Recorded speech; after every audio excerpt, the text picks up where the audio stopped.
Sa harap ng chapel sa barangay Katmon, Malabon, binaril ng riding in tandem ang dalawang lalaking ito na magkainuman sa tabi ng kalsada Biyernes ng madaling araw. Sugatan ang dalawa sa tama ng bala sa braso at tagiliran.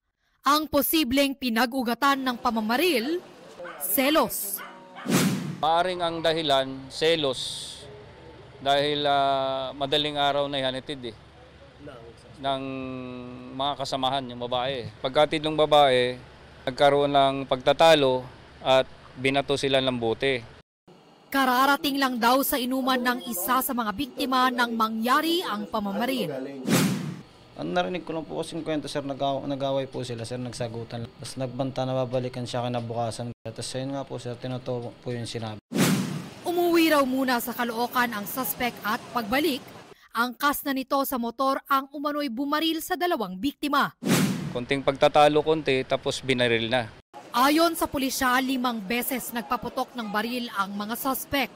Inaresto sila matapos sila ituro ng babaeng hinatid nila sa inuman at nakasaksi mismo sa insidente. Pero depensa nila, napagtripan lang po kami. Pinagbabato po nila kami. Ha? Pinagbabato po ako. Nang? Tapos nabul po nila ang kutsilyo. No-comment na lang po ako, sir. Kahit po kasi ng ulo ko, sir. na-recover ng pulisya ang motor na sinakyan ng mga suspect at ang ginamit na baril na hindi pala lisensyado. Posibleng maharap ang mga suspect sa reklamong frustrated murder at illegal possession of firearms. Para sa GMA Integrated News, Bea Pinlac, nakatutok 24 oras.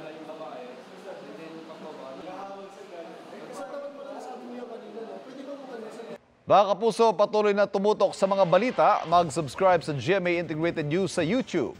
Sa mga kapuso abroad, samahan niyo kami sa GMA Pinoy TV at www.gmanews.tv.